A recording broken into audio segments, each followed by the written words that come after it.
Welcome again to another in our series of People, Places, and Things in the Bible. Our topic for today is Before I Formed You. And our reading comes from the Old Testament prophet Jeremiah. Jeremiah chapter 1, verses 4 through 8. Now the word of the Lord came to me, saying, Before I formed you in the womb, I knew you. And before you were born, I consecrated you. I appointed you a prophet to the nations. Then I said, Ah, Lord God, behold, I do not know how to speak, for I am only a youth. But the Lord said to me, Do not say I am only a youth, for to all to whom I send you, you shall go. And whatever I command you, you shall speak. Do not be afraid of them, for I am with you to deliver you, declares the Lord.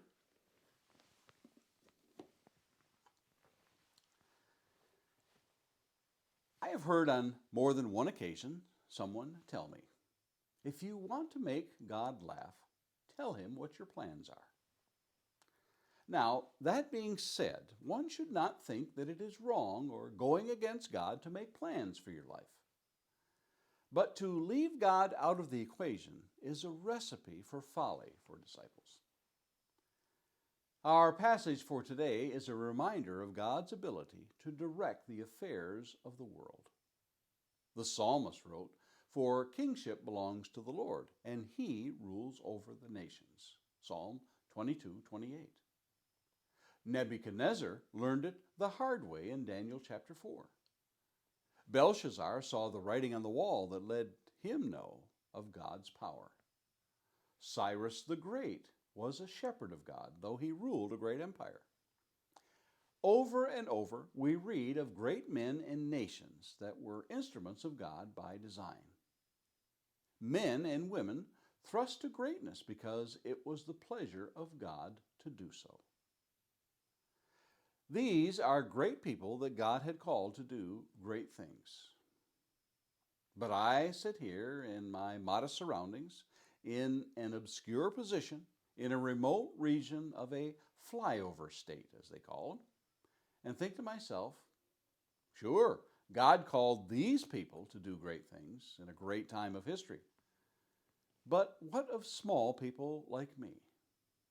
And I know that someone will snap back the oft-quoted adage, there are no small jobs, only small people. The real question for today's passage is, how far beyond the immediate context of this verse can one carry this?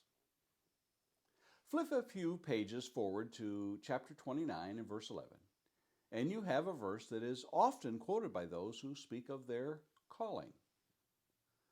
But again, how does it apply outside of its immediate context? Can I take these two passages and wrangle them to fit my life? Am I overinflating my own importance by inserting myself into these passages? Are they meant for anyone beyond Jeremiah and Judah? As you can tell, the one question we want answered usually carries in tow many follow-up questions.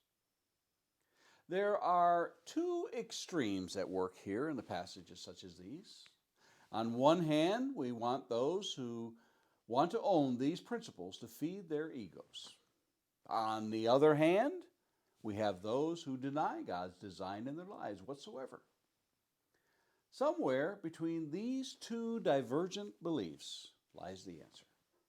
Somewhere between God spoke to me in a dream last night and God doesn't do that kind of stuff anymore is where the reality exists. Televangelists have long used the God raised me up to wheedle untold millions of dollars for personal gain. Yet, to deny that God works in the affairs of men today is to deny his sovereignty as ruler of the universe. Yes, God knew us in our mother's wombs before we were born. Yes, God has a desire for us to serve him. Yes, it is God that we owe for our abundance of gifts and talents. But we are accountable for the decisions we make in accordance with the above facts. God expects us to seek him In His Word. In His Word, we find our directives to go to the lost. In His Word, we find guidance and wisdom to lead us in difficult times. In His Word, we are led to what we are to desire in this life. In His Word, we find passages that lead us to pray for God's providence in our daily lives.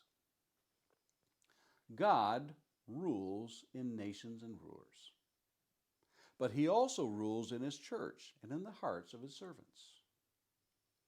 Our task is to make sure our heart will let Him rule, to make sure that in all things we acknowledge, Thy will be done. And Lord willing, let's meet here again tomorrow and look at more people, places, and things in the Bible.